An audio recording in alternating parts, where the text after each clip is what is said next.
Hér ætlum við að skoða hvernig maður finnur fólk og samstarfsaðila í eTwinning.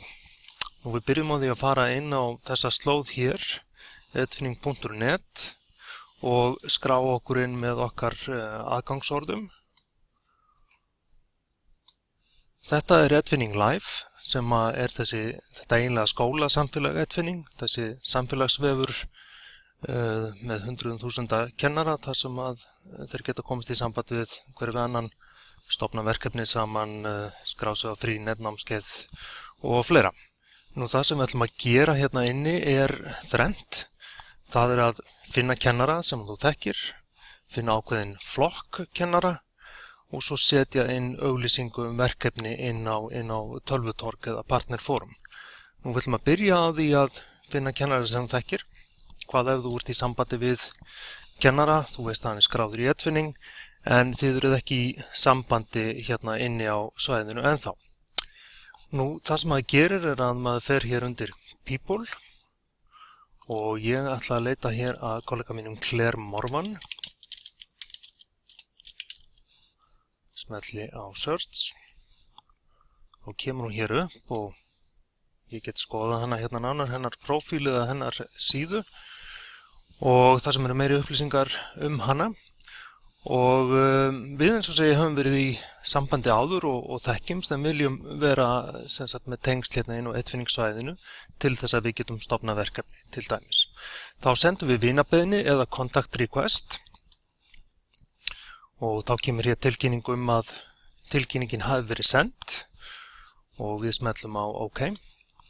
Og það sem gerist í kjölfarið er að Claire fær tilkynningu hér undir notifications, hérna undir bjöllu-íkoninu að ég hafi sendt henni vinabeiðni og hún getur þá hafnað henni eða samþykkt.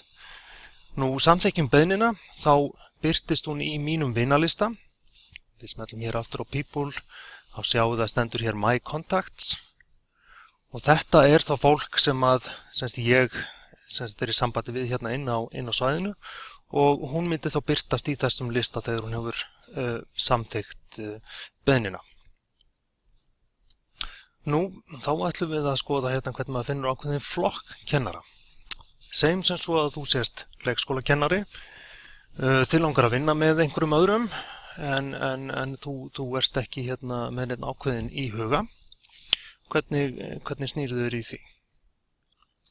Nú, þú ferð aftur hér undir People og ferð þar í ítarleitina eða Extended Search. Segjum sem svo að þú hafir áhuga á að skoða leikskólakennara í Danmörku. Þá getur þú farið hér undir Country, þar sem þú finnur Danmörku. Finnum hana hér og síðan undir kennslugrein, þá myndur þú finna hérna leikskólakennslu, Preschool Subjects. Við viljum kennara sem hafa áhuga á eTwinning verkefni, hökum við það og svo leitum við. Og þá kemur upp listi yfir þá alla leikskólakennara í Danmörku sem hafa áhuga á eTwinning verkefni. 78 einstaklingar og við getum skoða þá og ef við förum hérna til dæmis inn, skoðum þennan kennara, þá komum við inn á hennar síðu hér, getum skoðað upplýsingar hana. Nú, rétta leiðin hérna væri þá að senda henni skilaboð hérna. Þú gætir líka senda henni vinabeiðni eða contact request, en þið þekkist ekki fyrir, þannig að það væri hérna meira við að þetta senda henni beiðni hérna, eða skilaboð. Nú, gallinn við þessa leið er að, með því að hafa samband við einhvern kennara er að kannski er viðkomandi ekki mjög virkur og þá heyrið þið kannski ekki í kennaranum aftur. Og það sem við mælum þá raun og veru með þegar þú ert bara með hugmynd og engan til að vinna með, að það er að fara inn á tölvutorg og auglýsa verkefnishugmyndina, sem er þriðja atriðið sem við ætlum að fara í hér. Nú það sem þú gerir er að þú ferð inn á partnerforums.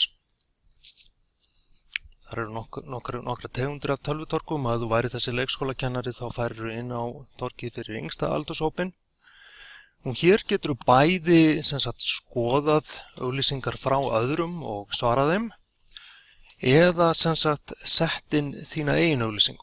Þá myndir þú fara hér í Create a new post og þú myndir setja eitthvað titil á verkefnis hugmyndina.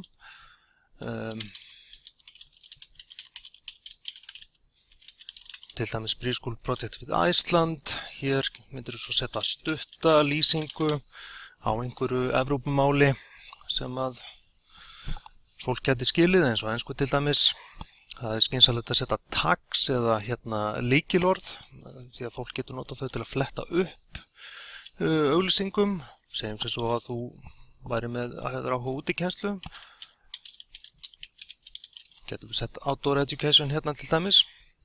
Svo höldum við áfram, veljum tungumál sem á við, sem getur verið notað í verkefninu og veljum svo kennslugreinarnar og þá verður það í þessu tilfelli leikskólakennsla og svo myndum við smetla á Save.